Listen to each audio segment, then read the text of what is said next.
Mheshimiwa Rais, unapotekeleza miradi kama hii, ni rahisi sana kwa mwananchi wa kawaida anaweza akahisi mradi huu sio wa watu.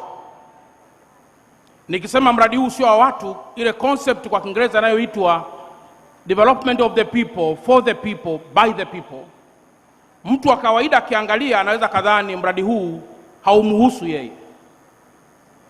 Lakini Mheshimiwa Rais, wewe umekuwa kama nabii kwa yale ambayo leo yanaendelea huko duniani. Now you can imagine kwamba taifa liwe halina kabisa maghala yanayomilikiwa na serikali. Kitakapotokea cha kutokea means taifa linaweza likaparalyze kwa sababu halina kabisa hata hifadhi ya mafuta. Kwa Mheshimiwa Rais, kwa dhati naomba wananchi tumpigie makofi kwa ndoto hizi ambazo leo zinatimizwa hapa kwetu Dar es Salaam. Mheshimiwa Rais, leo Dar es Salaam tuna maghala 22 tu yanayomilikiwa na watu binafsi na ambayo yanatunza mafuta yenye ujazo wa cubic mita milioni 1,346,627. Ujazo wa lita hizi maana yake Mheshimiwa Rais unaongeza kwenda mpaka kwenye ujazo wa lita karibu milioni 1,600,000. Kwa sababu sisi Dar es Salaam tuna maghala 22, wenzetu Mtwara wanayo karibu 3, wenzetu Tanga wanalo 1, jumla ya tunayo karibu 26 kwa maana ya Tanzania. Lakini hapa Dar es Salaam tumekuwa pia na wadau wakubwa, na kwa mantikio kwa dhati na kwa uwakilishi wa wananchi wenzangu wa mkoa huu tunasema asante sana kwa mradi huu ambao utakwenda kuwa mkombozi. Naomba tuongeze tena makofi mengi sana. Lakini Mheshimiwa Rais, kama haitoshi, katibu wangu wa Chama cha Mapinduzi ameeleza kwa ufupi sana.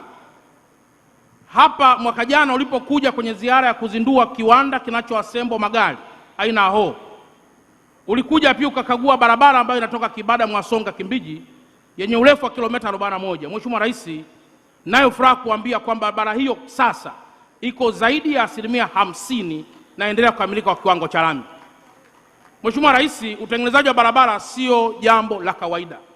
Zaidi ya bilioni 83 zimewekwa hapo ili kusaidia wananchi wa Kigamboni. Naomba pia wananchi tupige tena makofi mengi kwa sababu ya uunganishaji wa miundombinu hiyo. Mheshimiwa Rais, kwa miaka mingi ya nyuma tulikuwa tunatia aibu sana Kigamboni. Kuna daraja na mto hapa unaitwa Mto Nguva. Daraja la Mto Nguva, Mheshimiwa Rais, miaka yote ilikuwa barabara maji yanapita juu ya daraja. Wakulala kulia analala kulia, wakulala kushoto analala kushoto. Wakati fulani hata watu walikuwa wakichelewa majumbani kwao wanajitetea kwamba maji yamepita juu ya daraja, ili hali sio kweli. Mheshimiwa Rais, kwa heshima hii naomba tena nimpongeze sana Mheshimiwa Waziri wetu wa Ujenzi kwa kusimamia kindakindaki ujenzi wa daraja ambalo leo tumeweka bilioni 9 na milioni 200. Wewe Mheshimiwa Rais umeziidhinisha fedha hizo. Daraja linajengwa kutoka chini kwenda juu ni mita 8, na kwa mantikio maji hatavuka tena juu hata kama kungekuwa kuna mabadiliko ya tabia nchi kwa namna gani. Naomba tuongeze tena makofi mengi sana kwa Mheshimiwa Rais. Lakini Mheshimiwa Rais, ulipofika kwenye kiwanda cha kuzindua ya magari, walikuomba barabara inayotoka kwenye barabara kuu kwenda kwenye kile kiwanda. Mheshimiwa Rais, naomba nikueleze kwamba leo mkandarasi ameshakabidhiwa site na ujenzi unaanza wa kiwango cha zege na kiwango cha lami. Naomba pia katika hili Mheshimiwa Rais tukuongezee makofi mengi kwa ulezi wa wilaya ya Kigamboni kwa kazi nzuri ambayo umeendelea kuifanya.